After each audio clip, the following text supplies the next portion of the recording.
This morning, a Fort Carson staff sergeant has been arrested and accused of distributing cocaine. FBI agents have arrested Juan Gabriel Arona Rodriguez. We're working to learn whether this is related to last weekend's multi-agency raid of a so-called illegal nightclub in Colorado Springs. More than 100 people were detained during the operation.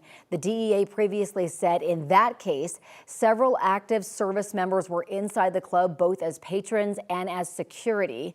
We will update you as we learn more. After hours of public comment, a controversial bill aimed at enhancing transgender protections in Colorado passed the Senate Judiciary Committee, but not without some major modifications. That's right. 9 News reporter Brianna Fernandez joins us live right now with the results from that hearing. Brianna, good morning.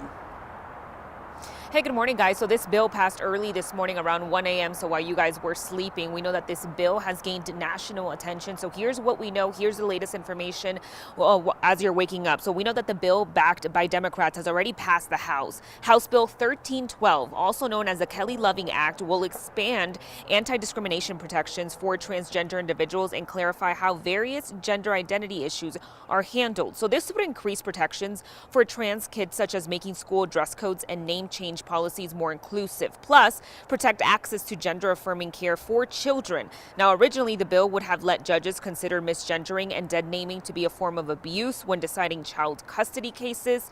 Conservative groups claim that the government was going to use that to take people's kids away. Some pro-LGBTQ plus groups also raised concerns over the bill, worried that a legal challenge could take down other protections as well. Now, bill sponsors removed that clause, but not before hours of testimony. So coming up at 8 right here on KTV, we're going to dig in a little bit deeper on this bill and also hear from both sides, especially because they ended late last night. We know folks were still talking around 11 at night, 11:30 into the midnight.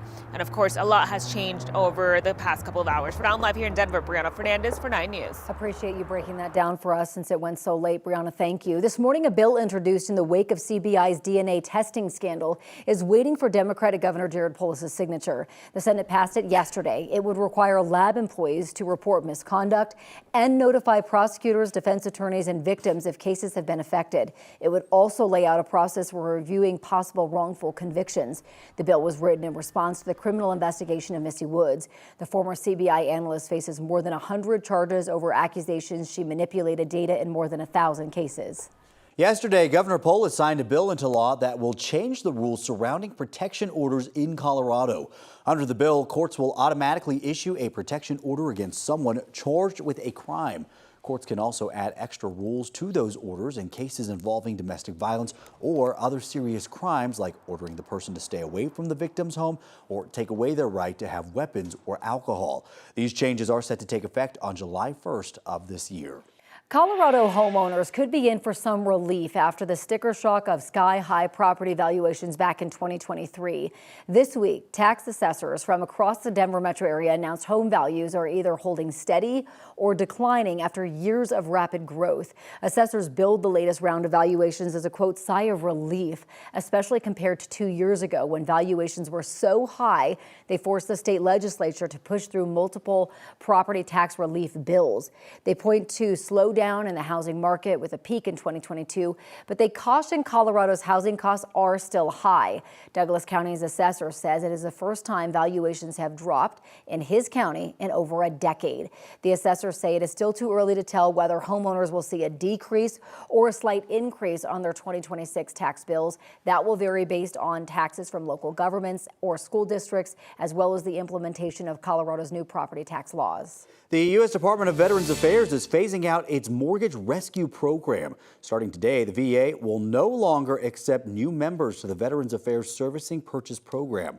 The program was established last year by the Biden administration. It was designed to help financially troubled vets with their loans from outside mortgage companies. The VA said current enrollees will not be impacted, nor eligible veterans who completed their enrollment before today. The U.S. Department of Health and Human Services says it will require all new vaccines be tested in placebo-controlled trials before they are licensed for use. The policy change could raise questions about clearing updated vaccines. Vaccines like the COVID-19 vaccine get updated each year to better target circulating strains of the virus. Experts warn requiring placebo-controlled trials before clearing new versions would delay availability of updated shots by months. HHS also plans to build new vaccine surveillance systems that would, quote, accurately measure vaccine risks as well as benefits.